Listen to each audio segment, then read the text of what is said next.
Top 10 Most Dangerous Prisons. In this video you will learn about most dangerous correctional centers of the world. There are places on earth where the worst criminals are sent to disappear. Prisons so brutal, so violent, so inhumane that death is often preferable to life inside. These aren't your typical correctional facilities. These are where serial killers, mass murderers, terrorists, and the most dangerous people on the planet spend their final days. Some never see daylight again, some die within their first week, and some are subjected to conditions so horrific they're considered torture by international standards. Over the next 40 minutes, I'm going to take you inside 10 of the most dangerous prisons in the world. You'll hear stories that will disturb you, conditions that will shock you, and realities that most people never know exist. These are the places where the worst criminals are sent, and where most of them will die. Let's begin. Number 10. San Quentin State Prison, California, USA. San Quentin sits on the San Francisco Bay. From the outside, you can see the water, the Golden Gate Bridge in the distance, beautiful California coastline. From the inside, you see hell. San Quentin is California's oldest prison, opened in 1852, over 170 years of housing California's most dangerous criminals. Today, it holds over 3,000 inmates, but what makes San Quentin truly notorious is death row, 700 condemned men, the largest death row in the Western Hemisphere. More than any other prison in the Western world, these aren't just murderers, these are the worst of the worst. Serial killers, mass murderers, child killers, the ones society has decided don't deserve to live. Charles Manson spent decades here before he died in 2017. Richard Ramirez, the Night Stalker, died here in 2013. The Freeway Killer, the Scorecard Killer, the Trash Bag Murderer. Scott Peterson is here, convicted of murdering his pregnant wife Lachi and their unborn son.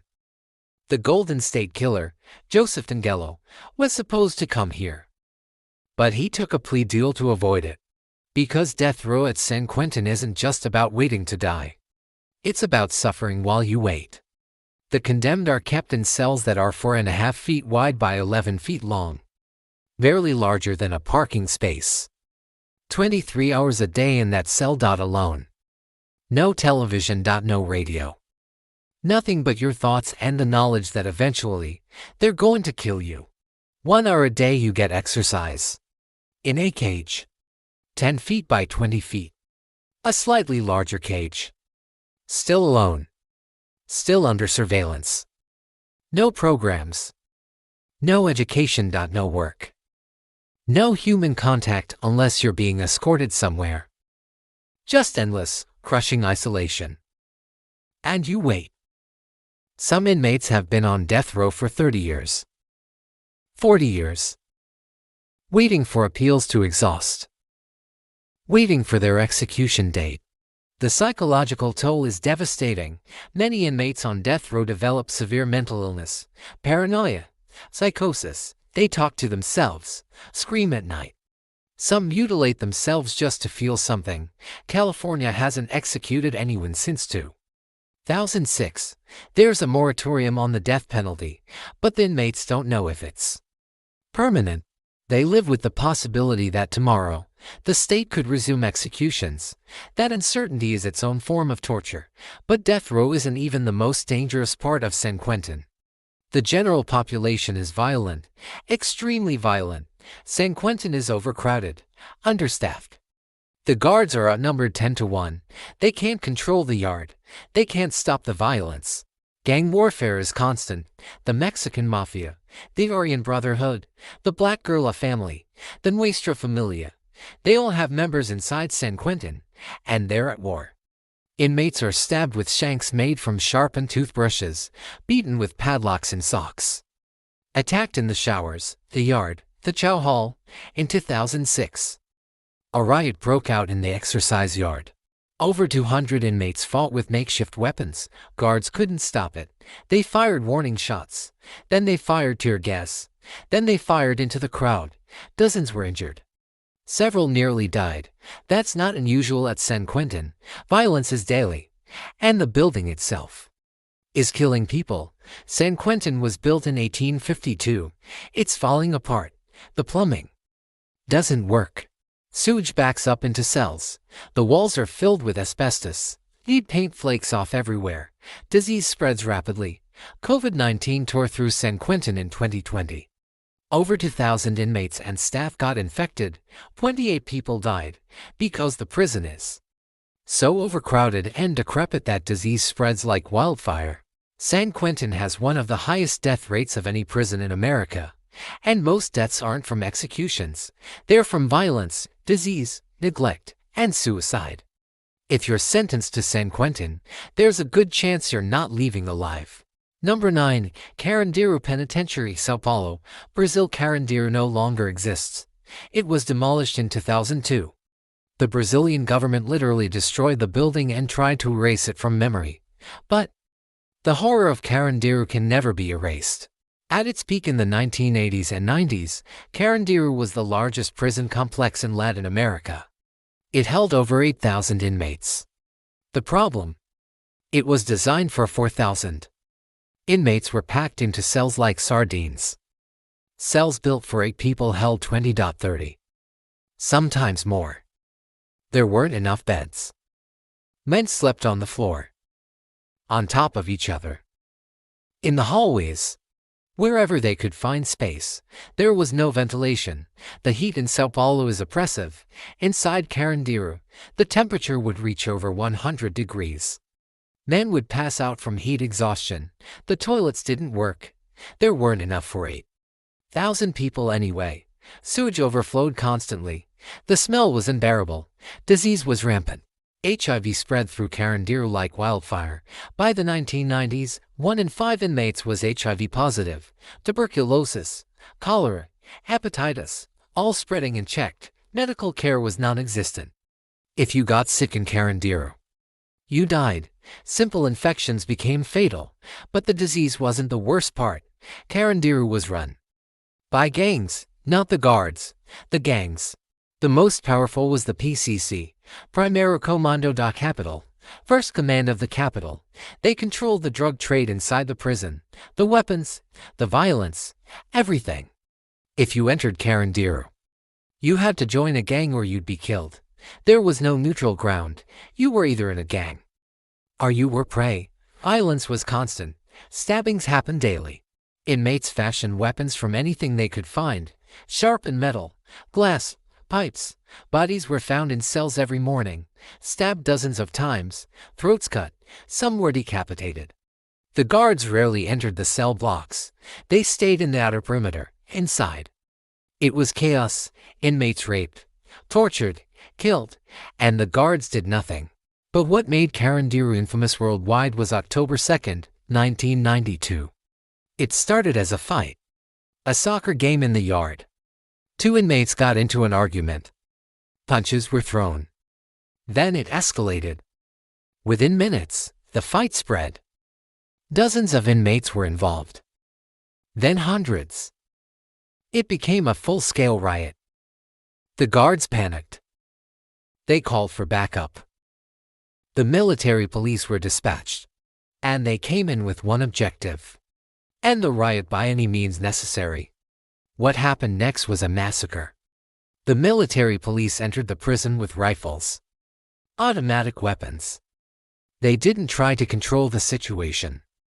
They opened fire.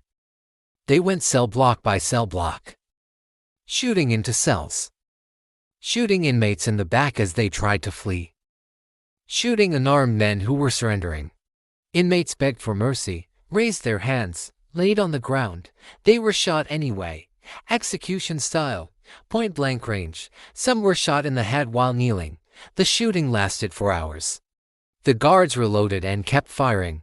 When it was over, 111 inmates were dead, officially, but many believe the real number is higher. Some bodies were never identified. Some were hidden, buried in unmarked graves. Forensic evidence later showed that most victims were shot in the back or the head at close range. They weren't fighting. They were running or surrendering. It was murder, plain and simple. International human rights organizations condemned Brazil, called it a human rights atrocity. Demanded prosecutions. Some of the police officers were eventually tried. A few were convicted. Most got light sentences. Some were acquitted. The Brazilian government was embarrassed. They promised reform. They promised to close Carandiru. It took another 10 years. But in 2002, they finally demolished the prison. They tore it down brick by brick, erased it from the landscape. But the memory remains. The families of the 111 victims still fight for justice, still demand accountability, and Brazil's prisons today are not much better than Carandiru was. Number 8. LA Sabaneta Prison, Maracaibo, Venezuela. Imagine a prison designed for 700 inmates. Now imagine it holding 3,700. That was La Sabaneta Prison in Venezuela. The overcrowding was so severe that inmates couldn't all fit inside the buildings. They slept in the courtyards and makeshift tents on the ground. When it rained, they stood, because lying down meant drowning in mud. Cells that were built for 20 inmates held 80, 100. There wasn't enough floor space for everyone to lie down at the same time. So they slept in shifts. Some men stood while others slept. Then they switched. There was no running water, no functioning toilets. Sewage flowed through the corridors. The smell was overwhelming. Disease killed more people than violence, and violence killed constantly. But here's what made La Sabaneta truly hellish. The guards didn't enter the prison. They stayed outside, in guard towers. Behind gates, the inmates ran everything inside. Gangs controlled the cell blocks. They had weapons, not just shanks, guns, grenades, machetes, AK-47s. How did they get guns? Corruption. Guards smuggled them in for money. Visitors brought them in. Some were tossed over the walls. The gangs used those weapons to control the population. If you didn't follow their rules, you were killed. They tortured people for entertainment. Inmates were hung from ceilings, eaten for hours, set on fire, dismembered while still alive. The guards could hear the screaming. They did nothing, because entering the prison meant risking your life. The gangs were better armed than the guards. In January 1994, a war broke out inside La Sabaneta. Two rival gangs started fighting over drug territory. It began with a stabbing, then escalated. Within hours, the entire prison was at war. Inmates used guns, grenades, machetes, anything they could find. They fought for 3 days. The guards stayed outside. They didn't intervene. They just waited for it to end. When the violence finally stopped, over 100 inmates were dead. Some were shot. Some were hacked to death with machetes. Some were burned alive, locked in cells, and set on fire. The guards finally entered the prison days later. They found bodies everywhere, in cells, in the yard, in the corridors. Some bodies were so badly mutilated they couldn't be identified. The Venezuelan government promised reform, promised to retake control of the prison. They didn't. La Sabaneta continued operating for years in the same conditions. Gangs still controlled it. Violence continued. It was finally closed in 2013, but not because of reform, because it was structurally unsound. The building was literally falling apart. Inmates were transferred to other Venezuelan prisons, prisons that are just as bad, just as violent, just as controlled by gangs. Because Venezuela's prison system is a disaster, inmates run the facilities, guns are everywhere, murders happen daily, and the government does nothing. Families of inmates have to bring food to their loved ones, because the prison doesn't provide adequate meals. If you don't have family, you starve. Medical care is non-existent. If you get sick, you die. Venezuela's prisons are among the deadliest in the world, and the government has no interest in changing that. Number 7. Tadmor Prison, Palmyra, Syria. In the Syrian desert, miles from any civilization, sits Tadmor Prison. It was built by the French during their colonial occupation in the 1930s. A remote facility for the worst criminals, but under Syrian government control. It became something far worse. A black site for political prisoners, a place where dissidents were sent to be tortured and killed. Tadmor Prison is where you go to disappear. The location itself is hell. In the middle of the Syrian desert, temperatures reach 130 degrees Fahrenheit in summer, below freezing in winter. The cells have no ventilation, no cooling, no heating. Inmates are packed into these cells in extreme heat. Dozens of men in rooms the size of a garage. The temperature inside can reach 150 degrees. Men die of heat stroke. Dehydration. Within days of arrival, there's no water. Prisoners are given minimal amounts, barely enough to survive. If you complain, you're beaten. If you resist, you're killed. But the heat is just the beginning. Tadmor is infamous for its torture. When you arrive at Tadmor, you're beaten immediately, with clubs, cables, fists. You're beaten until you can't stand. Then you're thrown into a cell with dozens of other prisoners, all of whom have been beaten, all of whom are terrified. The torture continues randomly. Guards enter the cells at night, drag prisoners out. You never know if you'll be taken. The torture rooms are equipped with everything: cables for whipping, electric shock devices, acid, pliers for pulling out fingernails and teeth. Some prisoners are hung from the ceiling by their wrists for hours, days, until their shoulders dislocate. Some are subjected to the tire. You're forced into a tire, bent backwards, and beaten on the soles of your feet and back. The pain is excruciating. Many prisoners are crippled permanently. Electric shocks are common. Cables attached to genitals, nipples, fingers. High voltage. Prisoners scream until they pass out. Rape is systematic. Male prisoners are raped by guards, by other inmates under guard orders. It's used as a weapon of humiliation and control. Mock executions are routine. Prisoners are lined up against a wall, told they're going to be shot. Guards aim rifles at them, pull the trigger on empty chambers. The psychological torture is as bad as the physical. You never know when you'll be taken, when you'll be tortured, when you'll be executed for real. Most prisoners break mentally within months. But perhaps the most horrific incident at Tadmor happened in June 1980. Syrian President Hafez al-Assad's brother had survived an assassination attempt. The regime blamed the Muslim Brotherhood. In retaliation, the Syrian military was sent to Tadmor prison. They entered with orders to kill. Special forces units went cell block by cell block. They threw grenades into cells, opened fire with automatic weapons, shot prisoners execution style. It lasted 4 hours. When it was over, between 500 and 1,000 prisoners were dead. The exact number is unknown. The Syrian government never released official figures. Bodies were buried in mass graves in the desert. Families were never notified. Many still don't know what happened to their loved ones. The massacre was covered up for decades. Only survivors who were eventually released told the story. Tadmor prison was briefly captured by ISIS in 2015 when they took control of Palmyra. ISIS executed Syrian soldiers inside the prison, then destroyed parts of it. Syrian forces retook the prison in 2017, and according to human rights organizations, Tadmor is operational again.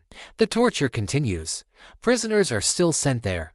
Political prisoners, dissidents, anyone the regime wants to disappear, and they're never seen again.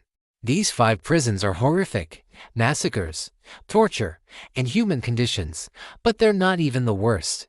In part 2, I'll show you 5 prisons so brutal that inmates beg for death. Thailand's death row where executions happen by machine gun.